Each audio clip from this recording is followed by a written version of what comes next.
Types of mind control. The idea of mind control has been around for many years now.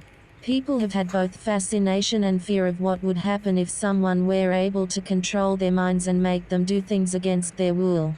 Conspiracy theories run abound about government officials and other people of power using their talents to control what small groups of people are doing. Even some court cases have been brought up using the excuse of brainwashing as an explanation for why they committed the crime they are accused of. Despite the dramatization of mind control that has been portrayed in the media and the movies, there is little that is known about the different types of mind control and how each of them work. This chapter will explore a little bit about the most common types of mind control as an introduction to explaining more about this interesting topic. While there are many different types of mind control that can be used to control the intended victim, there are 5 that are most commonly thought of. These include brainwashing, hypnosis, manipulation, persuasion, and deception. These will all be discussed below. Brainwashing is the first type of mind control to discuss. Brainwashing is basically the process where someone will be connived to abandon beliefs that they had in the past in order to take new ideals and values. There are a lot of ways that this can be done, although not all of them will be considered bad. For example, if you are from an African country and then move to America, you will often be forced to change your values and ideals in order to fit in with the new culture and surroundings that you are in. On the other hand, those in concentration camps or when a new dictator government is taking over, they will often go through the process of brainwashing in order to convince citizens to follow along peacefully. Many people have misconceptions of what brainwashing is. Some people have more paranoid ideas about the practice, including mind control devices that are sponsored by the government and that are thought to be easily turned on like a remote control.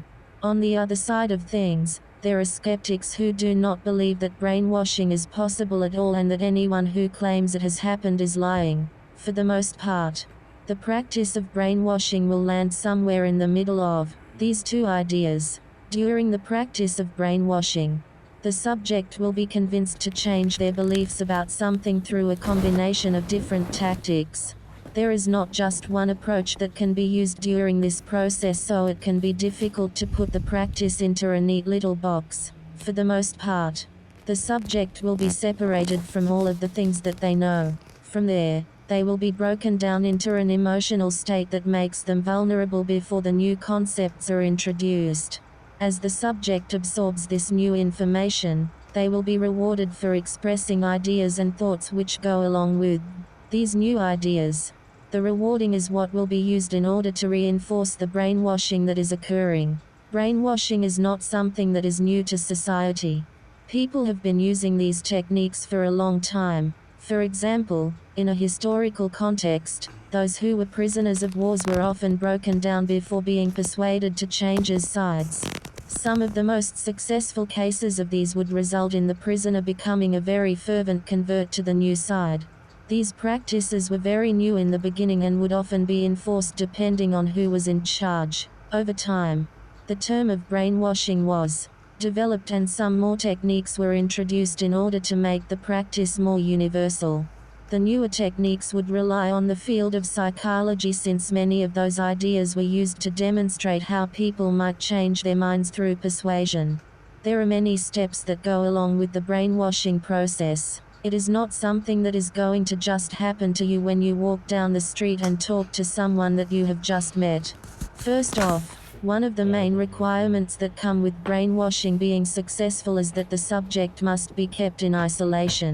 If the subject is able to be around other people and influences, they will learn how to think as an individual and the brainwashing will not be effective at all. Once the subject is in isolation, they will undergo a process that is meant to break down their own self. They are told that all the things they know are false and are made to feel like everything they do is wrong. After months of going through all of this, the subject will feel like they are bad and the guilt is going to overwhelm them. Once they have reached this point, the agent will start to lead them towards the new belief system and identity that is desired. The subject will be led to believe that the new choices are all their point. The agent will